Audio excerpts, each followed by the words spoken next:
Hey YouTube, what's going on? Welcome back again. Liz Cambage, the WNBA star from Australia, she's making the rounds again in the news. Though she doesn't have a team in the present moment, formerly that is the Las Vegas Aces, she's complaining. Why? Well, here it is. It's because Becky Hammon, the new head coach of the Las Vegas Aces, is getting around $1 million a year. Wow, that's a lot. And Cambage, she had to say something about it. She says, yes, at the WNBA, where a head coach can get paid 4 times the highest paid player's supermax contract. LMAO, and y'all think I'm gonna spend another season upgrading my seat on a flight to get the games out of my pocket. Yeah, well, sweetheart, you're not with the team. You're formerly with the Las Vegas Aces. So how can you talk? But the thing is this. Yes, she may have a point, but let's consider this.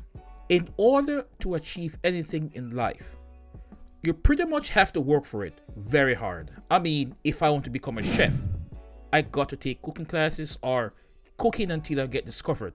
If I become a pro athlete, say a sprinter, I got to work out, go to the grind of wake up early doing sprints.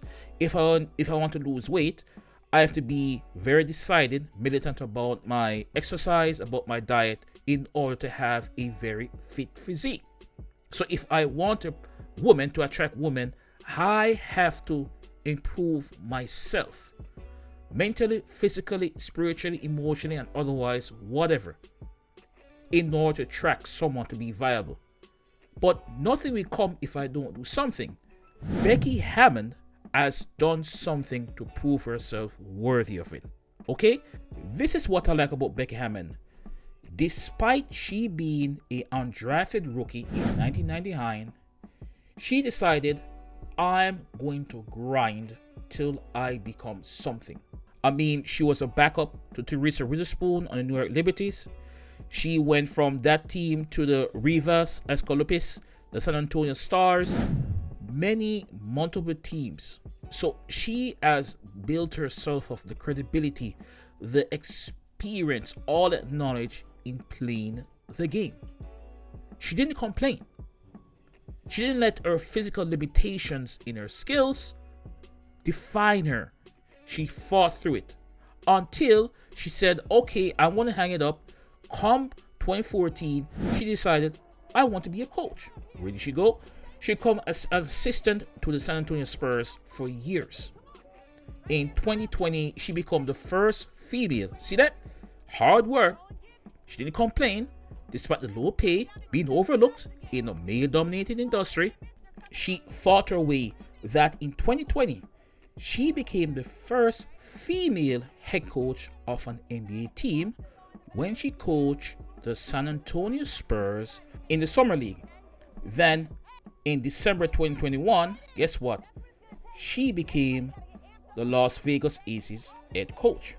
Deservingly so. However, let's look at it. Despite she working this hard to get to this point, she could have been considered for an NBA head coach, but she didn't get it. Why? Life isn't fair. She didn't get it because that is a variable outside her control. And for gentlemen, I'll say this. Look, if you desire to be promoted in a company and you've worked hard, it doesn't mean you will get it. If you desire a particular woman or certain ladies and you have put in the work physically, socially, and other ways, and it still doesn't come through, well, it's out of your control. You have to live with whatever life is thrown at you, whatever opportunity is given to you. That's how it works for the most part. Nothing is guaranteed. Okay? You only can control your thoughts, what you do. Outside of that, your value is based on the perception of other people, how they value, what they think about when they look at you, your work ethic. That's it. So, yes, you're short, you're not good looking. The marketplace with the females was, well, you're not desirable. It is what it is. But you keep on grinding. Becky Hammon didn't stop. She didn't complain. Then if you look at it, this is not Becky Hammon's fault or prerogative. She's just using the cards handed to her in a very capitalistic society.